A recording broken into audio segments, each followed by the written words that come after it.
म सबैलाई अनुरोध गर्न चाहन्छु सम्बोधनलाई एकमुष्ट गरेर आफ्नो वाणी राख्नु हुनुको निमित्त पनि म अनुरोध गर्न चाहन्छु। श्री 5 पद्मावतीपुरी धामबाट आउनुभएका श्री रोशन महाराजलाई आफ्नो उद्बोधन राखिदिनुको हुनुको निमित्त अनुरोध गर्दछु।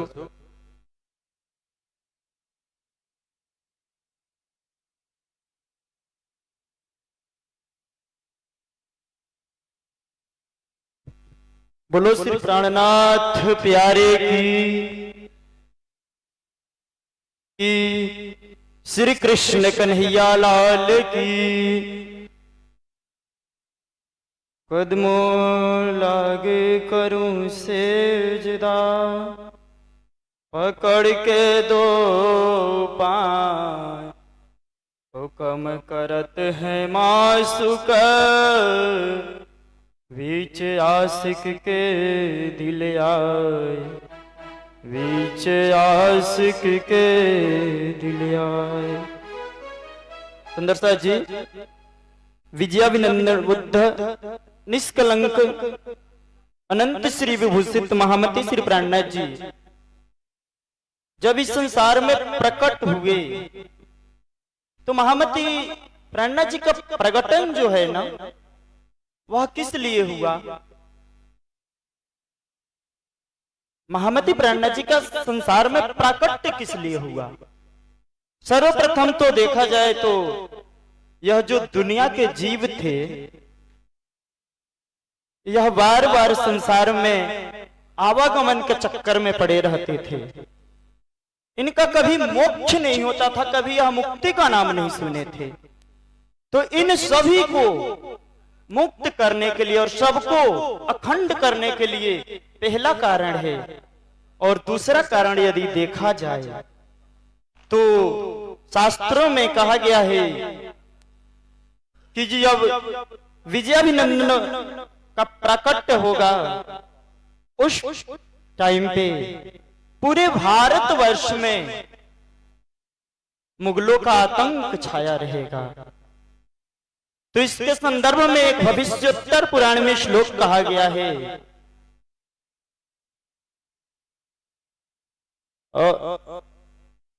अनुलोमश्च विलोमश्च परस्पर विग्रहे भवेत विक्रमस्तगते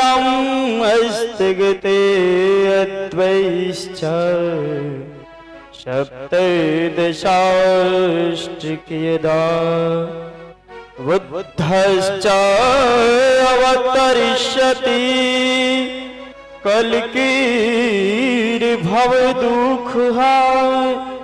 चित्रकूटे वने रमे विजयाभिनंदनो भवेत। जिस वक्त हिंदुओं और मुसलमानों के बीच में घोर आतंक फैला होगा, संपूर्ण असुर समाज जो है वह सुर समाज को दबाने में लगा होगा, हिंदुओं के साथ अत्याचार होगा, कत्ल होगा। ऐसे समय में विजयाभिनंदन बुद्ध निष्कलंक प्रकट होंगे और प्रकट होने के बाद जितने भी कलयुग रूपी दज्जाल हैं उन सबको मार करके एक ब्रह्म की पहचान कराएंगे। यह बात हिंदू शास्त्रों में लिखी हुई थी कि जब विजयाभिनंदन बुद्ध निष्कलंक आएंगे तो पूरी जो मैदान होगी इतना बड़ा युद्ध होगा कि उस युद्ध में जो युद्ध की भूमि होगी वह हाथी के सिरों से, हाथी के कटे हुए सिर से पूरा खलिहान भर जाएगा और उस टाइम पे खून की नदियां चलेगी।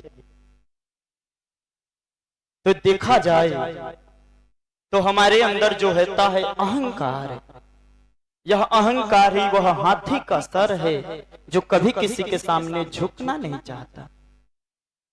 और इस अहंकार को महामती प्राणनाथ जी खत्म करके साहेब आए इंजमी कारज करने तिन्ना सबका झगड़ा मेट के या दुनिया या दीना। महामती श्री प्राणनाथ जी आए सबका काम करने के लिए, चाहे वह दुनिया का काम हो या धर्म का काम हो, सब काम को कर करके महामती प्राणनाथ जी और एक ब्रह्म की पहचान कराए जिसको दुनिया में कोई जानता ही नहीं था,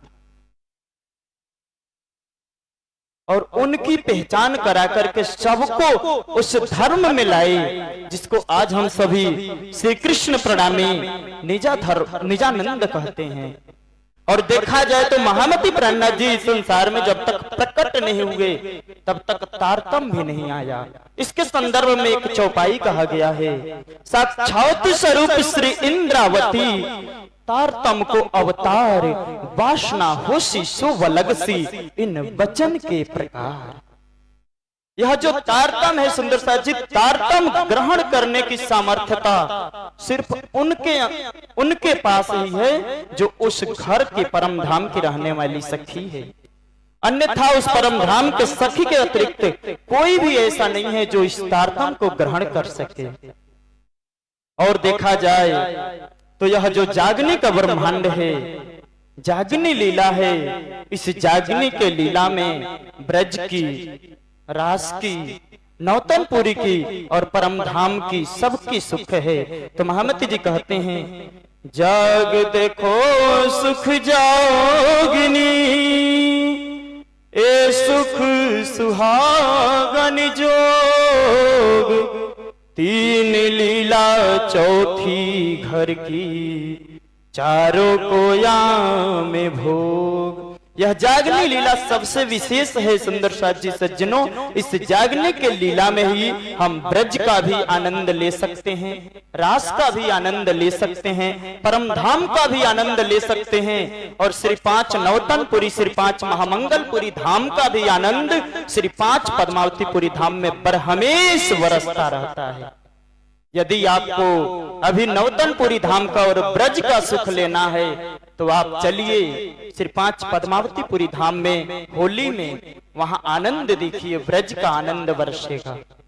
रास का आनंद लेना है आप शरद पूर्णिमा महामहोत्सव में पधारिए, और जागने का आनंद लेना है तो 12 महीना में जिस दिन भी पधारेंगे वही जागने लीला चलती है सुंदर साथ जी। और मैं भूल गया था, हमारे बीच श्री महाराज श्री नामफिंग से सुधाकर, प्रबोध सुधाकर जी महाराज, आपके श्री चरणों में कोटान कोट प्रणाम। और सुंदर साथ जी, जो मैं यहाँ पर 2 शब्द यदि कुछ भूल बोल पाया हूँ तो यह जो श्रेय जाता है वह हमारे परम पूजनीय गुरुजी श्री श्री 108 श्री योगेश पांडे जी महाराज, जिनके द्वारा मैं कुछ सीखता हूँ और उसको आप लोगों के सामने प्रस्तुत किया हूँ। तो हमारे गुरुजी भी हैं, उनके चरणों में भी दंडोत प्रणाम। और सभी सुंदर साथ संत महात्मा जितने भी मंचासीन हैं सबके श्री चरणों में प्रणाम। इन्हीं वचनों के साथ मैं अपनी वाणी को विराम देता हूँ। बोलो श्री प्राणनाथ प्यारे की, धाम के धनी की प्रणाम जी। धेरै धेरै आभार श्री रोशनजी महाराज। हामी अघि यहाँ देखिराखेका थियौँ पिलुवा 12बाट आउनु भएका सन्त चेतनदासजी, यहाँ कोही स्वयंसेवक